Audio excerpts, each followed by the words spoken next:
Hi, Z here. Welcome back to another Remote First, where we interview business owner on how they deal with the new normal and what kind of advice they can provide to other business owners.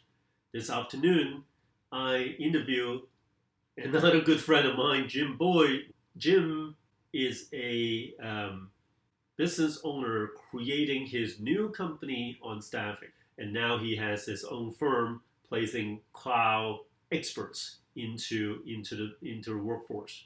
You'll hear from him how the cloud uptake, how things changed through this pandemic, and other advice.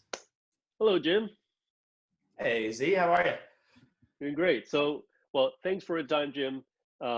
It's crazy that we haven't talked for so long. To begin, Jim, why don't you introduce yourself and trying to tell folks who you are, where you come from, what your stories, and why you're so cool to listen to. Yeah, okay. I can do maybe the first part will be easier than the last piece. So as you mentioned, you and I hooked up in the late 2008, 2009 timeframe. I was in the technology staffing business where I've been for almost 20 years. And I was working for the companies, made my way to vice president of sales and did a lot of that where I'm a couple different companies. I'm managing the sales team and their sales efforts. And as you and I spoke before, kind of decided that I think to be really successful in something, and there's a lot of books and experts that'll tell you this, you really need to find your space and be the best at it, right? And a mile wide and an inch deep is probably not the best way to go to really provide value. And so that is not something I saw a lot of in my industry. The technology staffing industry is a lot of broad players, bigger players. And so, I looked at what I was most passionate about, my background, kind of where the industry was going and where the need was. And I kind of drew an intersection of cloud technologies. And so at the end of 2019, I left my job and I started a company called Cirrus Group Consulting. Cirrus Group named after the highest level clouds in the atmosphere, Cirrus Clouds. And we think we provide the highest level cloud consultants. And so we started Cirrus Group, and I went out and put together my plan. It took me a few months to, how did I want to execute on this? What was going to be important for success, both in the short term and in the long term, the software, technology, and processes to support all that, and bounce it off a lot of folks and got that infrastructure in place. And then I went out and looked for some people I thought would be very joining me on this journey and who had the skills and the same passions that I had. And I brought my first one in not that long ago. And so we've gone out to market as a specialized staffing provider of cloud technologies. And what I mean by that is mostly AWS, Microsoft Azure, and Google Cloud Platform. Those are the biggest three. If you are in a migration or you've already gone to those public clouds, or you have multiple, your workloads are in multiple clouds, getting into an optimized state where you're taking advantage of automation, of processes, of security, of cost optimization, and blending that all together and coming to a spot where you're really utilizing all that technology in a cost-effective, the best way, so that you can then, if you do it right, it really does allow you to focus on your business applications and you went out of the infrastructure business. You can really just focus on your business and business applications. I'll say I went to the AWS reInvent show in Vegas, December of last year, and multiple Fortune 500 CIOs stand up and said, it used to take us months to build applications. I can literally pump them out in days now. Right. So, that, and it's because of them automating the infrastructure and all these platforms as a service and other things. And so I just thought it was cool. And we want to help companies realize that. I think it's real. And so we every day just build a bigger and bigger network of the best AWS, Azure, Google Cloud developers, architects, engineers, operations, admin folks. I want to take those people to companies and, help them utilize folks to enhance their cloud experience. Wow, that's great. I mean, cloud is the future. So if anybody listening needs cloud experts, you know who to call. Now, Jim, I want to walk back a little bit. We always call March 13 in the US, we call it day zero. So on that day, is there a shock that come into your business, right? So anything happen, right, to you or your family? Can you walk us through what happened in those few days of time? Yeah, boy, it sure did kind of happened quick, right? I remember because my kids, I have a fourth grader and a seventh grader. I found out their schools were going to Yep. take about a month off, and Right. they were going to be home, and Right. you'd heard about it, and it was picking up speed. But I guess we just weren't as a country or whatever. We weren't overly worried about it. And now schools are closed, so my kids are going to be home for a while, and that was kind of a surprise. And so as I'm talking to potential clients and other things, we're talking about how we're going to deal with working with kids that are going to be home. And then quickly that escalated into the social distancing. And what happened for us is I had been talking to customers about initiatives they had, which translates in a lot of initiatives their clients had. Right? A lot of my clients provide services, solution services to their clients, and the needs started going on hold, right? And so our clients, and it was because their clients were going. It was just chain reaction Yep. of Yep. my client's not sure what his client's going to do because their client is not sure, all the way as far down the chain as you can go. And in only a matter of days, people were, trying to come to grips with what is happening right now. And everyone needed to know what their client was going to do. And that client needed to know what their client was going to do. And everything just kind of paused. And so it was tough. We'd worked hard to build some relationships and put some things in place. And most of those business opportunities for us kind of went on hold, and they're still on hold.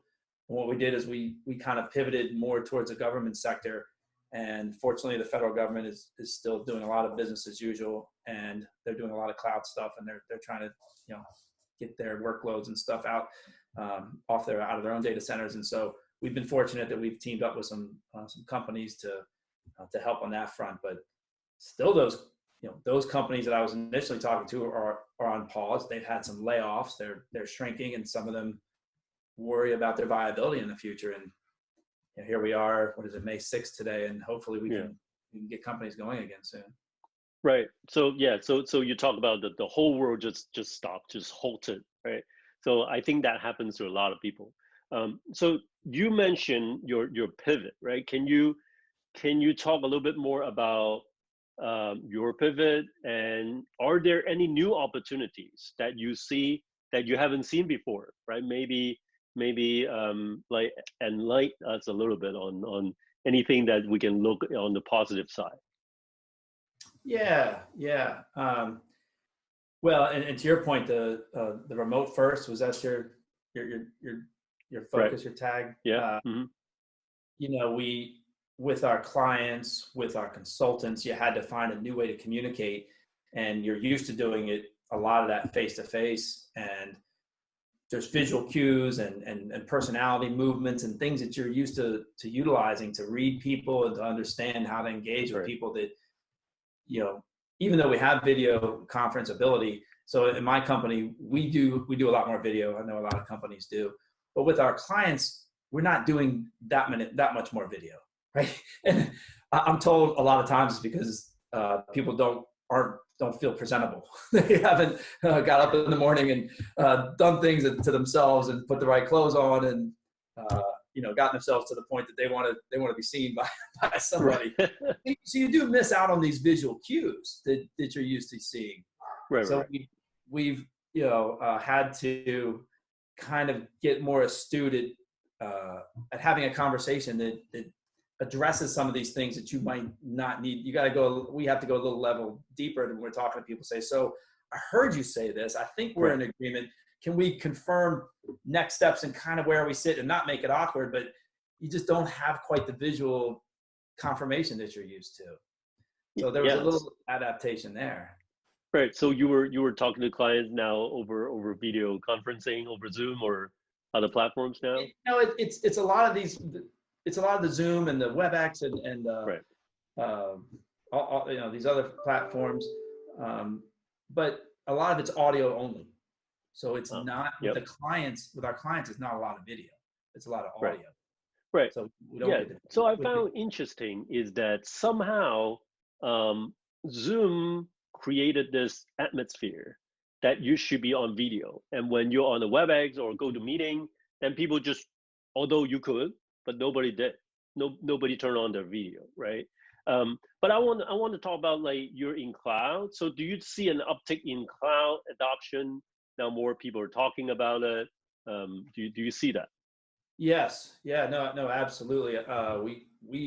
We saw a study recently that said of companies that were planning to migrate into the cloud in their future, 70% of them want it done in 2020, even Right. though that may not have been a 2020 goal. That it was, so literally, I think it was 69% to be exact. 69% of the companies who had plans to increase their usage of clouds of those sort of things want to do it sooner than later. So absolutely, companies want to get to the cloud sooner. At the same time, it looks like they're wrestling with unknown revenue projections, That's right. right? And so it's still something you got to do, but it's not cheap to go through this exercise. I mean, long term, you can save money. It's probably not the number one goal for why people use the cloud, and it's more agility and scalability and nimbleness in their business. But it can be a costly endeavor up front to do the assessment and get everything together and start moving things over and understand how to and the new world order. And I know you know that better than a lot of people. We do see it. Yes, there's a lot of research that tells you people are moving to the cloud and they're going to do it sooner. I guess we're still trying to figure out how they're going to do that in an environment where they're less sure about their revenue. Yeah, so I think right now there's a lot of planning. When things ease up, is when the momentum would start go forward, right? Yeah, I think you're right. So yeah, I want to end with like, as a business owner, if I'm coaching other businesses now on all walks of life, right? But as a business owner, if some of them find themselves to be a little bit down, what kind of general advice would you give? Like just generally. Yeah,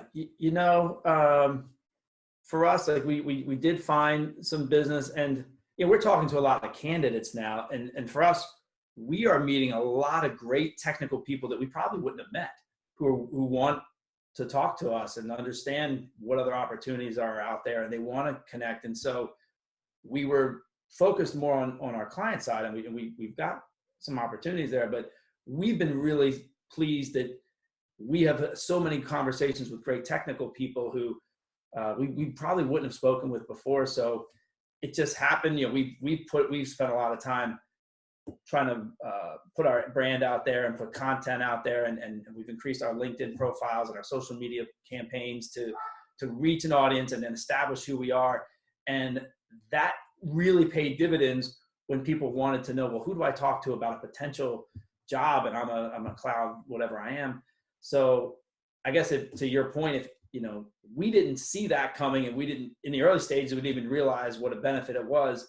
And now, not only are we talking to great technical people, and we can bring those people to our clients, but those folks could be clients for us in the future, and we're going to do our darndest to help them. So it just was a shift of perception of, our business has slowed down, and we're spending more time talking to technical people. And in the beginning, we thought, man, we want to talk to these people, but we don't have jobs for them right now. And so, it's a lot of time that we didn't know we were going to divert to it.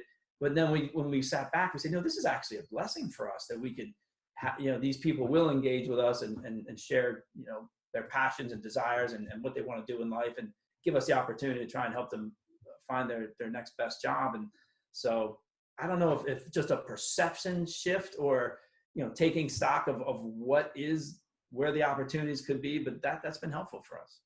Yeah. So opportunity happens when you're not looking and you're least expected, right? Yeah. So I want to end with where can folks find out more about you if they want a job? Who do they call? Yeah. Thank you, Z. So the company is called Cirrus Group Consulting. Cirrus, as I mentioned, is our highest level clouds of the atmosphere. And so if you want a cloud consultant, Great cloud, right? You want the highest level. So you can go to cirrusgroupconsulting.com. You can go look us up on LinkedIn. My name is Jim Boyd. You can look me up on LinkedIn, and lots of ways to get a hold of us that way. Great. All right. Thanks a lot, Jim. Thanks for your time. We'll keep in touch. My pleasure. Thank you, Z.